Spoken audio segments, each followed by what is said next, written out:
안녕하십니까. 2020년 12월 5일 최병무 이펙트 시작하겠습니다. 추미애 법무부 장관과 윤석열 검찰총장 간의 갈등, 그 사이에서 사실은 별의별 일들이 다 벌어지고 있습니다. 그 별의별 일들이 벌어지고 있는 핵심적인 이유는 추미애 장관이 추진하고 있는 자기들식의 검찰개혁이라고 하는 윤석열 검찰총장 찍어내기, 이 부분에 관해서 검사들의 99%, 거기에다가 국민들의 한 60% 가까운 부류들이 야 이거는 부당하다라고 생각을 하기 때문에, 특히 검사들이 대부분 이건 부당하다. 그렇다고 그 검사들이 윤석열 사단도 아닙니다. 윤석열 검찰총장 검사들 내부 사회에서 그렇게 뭐 예를 들어서 여론조사를 하면 지지가 압도적으로 높지 않습니다. 왜 그럴까요? 윤석열 검찰총장이 그동안 검찰 내에서 특수통만 너무 감싸고 돈다, 이런 비판이 있기 때문에 특수통이 아닌 공안통, 기획통, 뭐 형사부, 강력부 뭐 이런 쪽에서는 윤석열 검찰총장에 대해서 그렇게 호의적이지 않습니다. 그런데도 불구하고 이번 직무정지 사태와 관련해서는 윤 총장을 옹호하는 듯한 그런 결과를 낳고 있다. 이게 왜 이러냐? 그거는 바로 불공정, 불법이 난무하고 있기 때문입니다. 자기들이 주변에서 계속 보고 있지 않습니까? 불법이 벌어지는 현장을.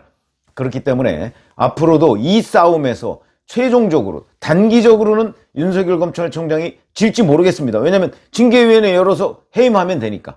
그러나 장기적으로는 윤석열 검찰총장이 승리할 수 있는 길이 매우 많다, 저는 이렇게 생각하는데, 그게 장기적으로입니다. 장기적으로가 뭐 대선까지 포함하는 개념일 수도 있고요. 그래서 이제 별일이 다 있다 그러는데, 어제 그 별일 중에 하나가 또 있었습니다. 신임 법무부 차관이죠, 이용구 씨. 이용구 씨가 어저께 공수처법 개정안을 논의하는 법사위의 법안심사소위에 출석을 했는데, 거기서 텔레그램으로 누구하고 문자를 주고받는 장면이 국회 사진기자단에 포착이 됐습니다. 왜 그런 거 아시죠? 이렇게 휴대전화 이렇게 보고 있는데 그걸 뒤에서 사진기자들이 찍어서 확대해서 보는 거예요. 근데 거기에 누구와 텔레그램 대화방에서 문자를 나누고 있는 건데, 그게 무슨 문자를 나누고 있었냐면, 윤석열 검찰총장이 추미애 법무부 장관의 그 징계위원회 구성 주도, 이게 검사 징계법에 있습니다. 그래서 그것은 곧 우현이다 그러면서 헌법소원을 제기한 거, 이거는 뭐 다 기사 보셔서 아시겠지만, 그 제기한 데 대해서 아마 누가 물었습니다. 물으니까 거기에 대해서 윤 악수, 잘못된 수다 이거죠. 악수인 것 같은데 대체로 이것은 실체에 자신이 없는 쪽이 선택하는 방안이다, 이렇게 답변을 합니다. 그러니까 상대방에서 네 차관님 이렇게 얘기합니다. 그러니까 아마 이용구 신임 차관보다 좀 낮은 사람일 가능성이 높죠. 그러니까 이용구 차관이 또 이렇게 얘기합니다. 효력정지가 나올 턱이 없고, 효력정지가 가처분 신청이라는 겁니다. 이게 헌재에 헌법소원을 하고 거기에 효력정지 가처분 신청을 했으니까 이제 그런 얘기입니다. 아마 헌재를 철석같이 믿고 있는 모양이죠. 뭐 같은 편이라고 그래서 그런지 모르겠으나, 여하튼 효력정지가 나올 턱이 없고 이것이 우연이라면 그동안 징계받은 사람들 어떻게 하라고, 일단 법관 징계법과 비교만 해보세요, 이렇게 얘기하고 있습니다. 자, 그러면 이 대화를 나눈 상대방이 누굴까? 이게 이종근 2라는 사람입니다. 이종근 2. 이종근 2 이렇게 써 있습니다. 그럼 그 사람이 누구냐? 이제 여기가 굉장히 중요한데, 그 전에 제가 이 말씀을 드리려고 합니다. 자, 윤석열 검찰총장이 헌법소원을 내고 그 다음에 그 헌법소원에 대한 효력정지 가처분 신청을 냈는데, 이게 법률적으로 보면 이용구 신임 차관 얘기가 맞을 수도 있습니다. 맞을 수도. 무슨 얘기냐면, 헌법재판소 지금 문재인 대통령이 임명한 헌법재판관이 대부분인데 거기에 뭐 어떤 걸 가져간들 윤석열 검찰총장한테 유리하게 나오겠습니까? 그러면 왜 그랬을까요? 이용구 신임 차관은 변호사다 보니까 완전히 법적인 관점에서만 들여다본 거, 분석한 것으로 보이고요. 저보고 분석을 하라고 한다면 윤석열 검찰총장이 왜 이걸 헌재로 가져갔을까요? 이걸 헌재에서 이기고 효력정지가 받아들여질 것 같아서 저는 아니라고 봅니다. 왜 아니냐? 이거는요, 이렇게 생각하시면 됩니다. 검사징계법에 검사들에 대한 징계는 검찰총장이 청구해서 법무부에서 징계위원회를 열도록 되어 있습니다. 그런데 검찰총장인 검사, 그러니까 검찰총장이, 윤석열 검찰총장에 대한 징계는 검찰총장이 청구할 수 없지 않습니까? 자기가 그러니까 법무부 장관이 청구하도록 돼 있습니다. 그러니까 법무부 장관이, 근데 징계위원은 법무부 장관이 위촉하거나 임명하도록 돼 있거든요.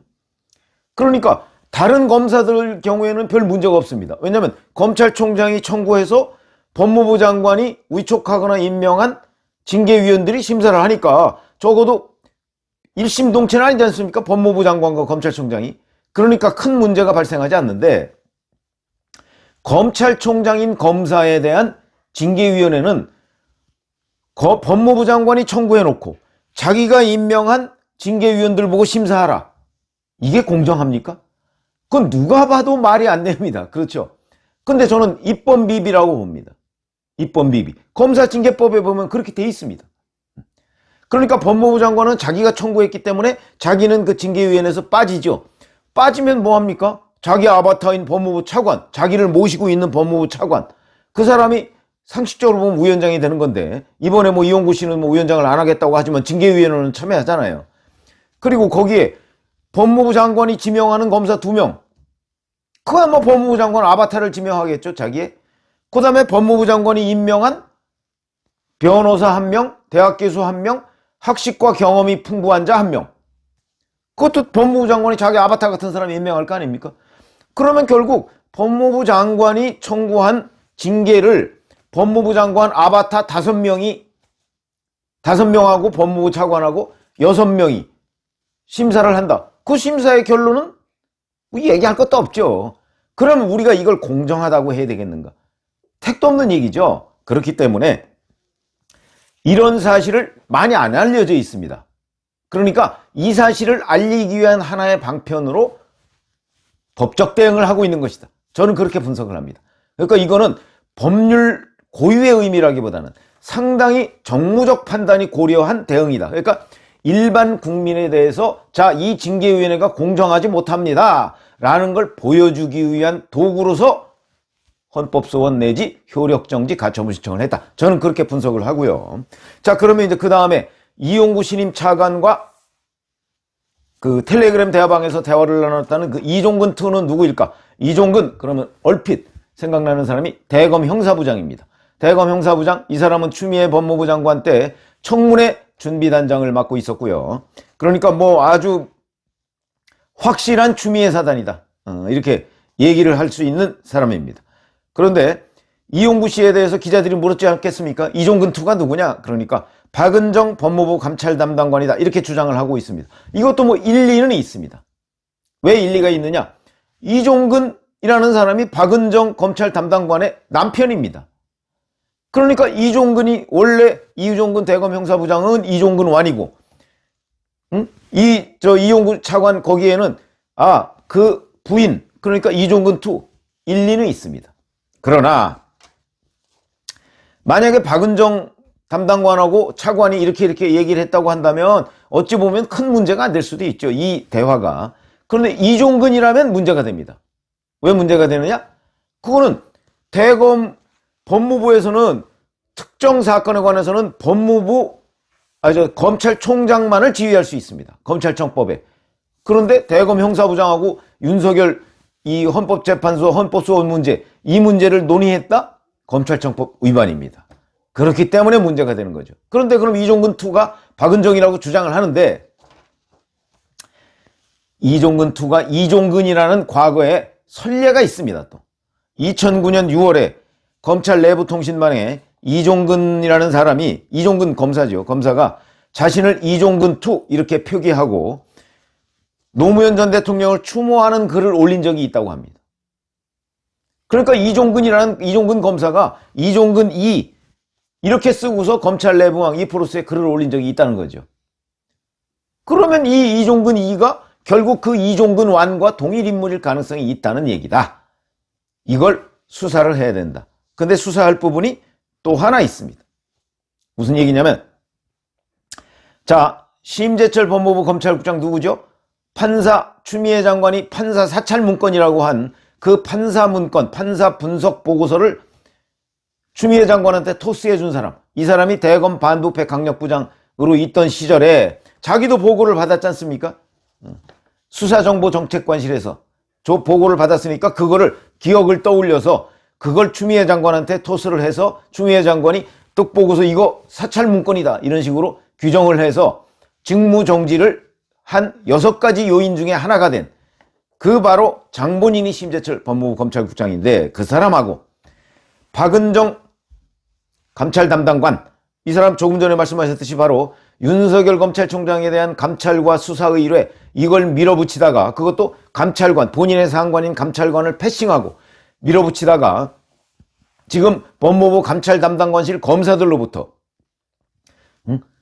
우리를 업무에서 배제했다, 우리가 검토 보고한 내용을 전부 다 묵살했다, 뭐 이런 반격을 받고 있는 그 당사자입니다. 아까 얘기한 이종근 대검 형사부장의 부인이라고 했죠.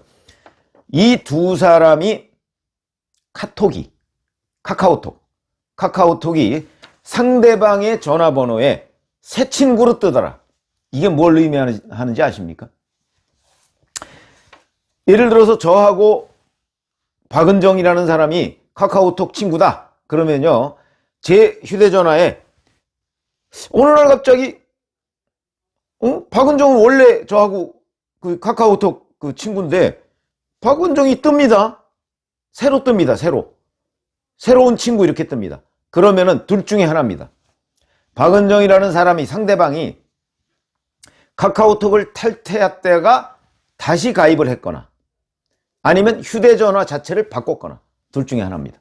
그런데 박은정이라는 사람이 지금 카카오톡을 탈퇴했다 재가입했을 가능성 저는 별로 높지 않다고 봅니다. 그러면 휴대전화 기기를 교체했다, 이렇게 보는 게 맞는 거죠.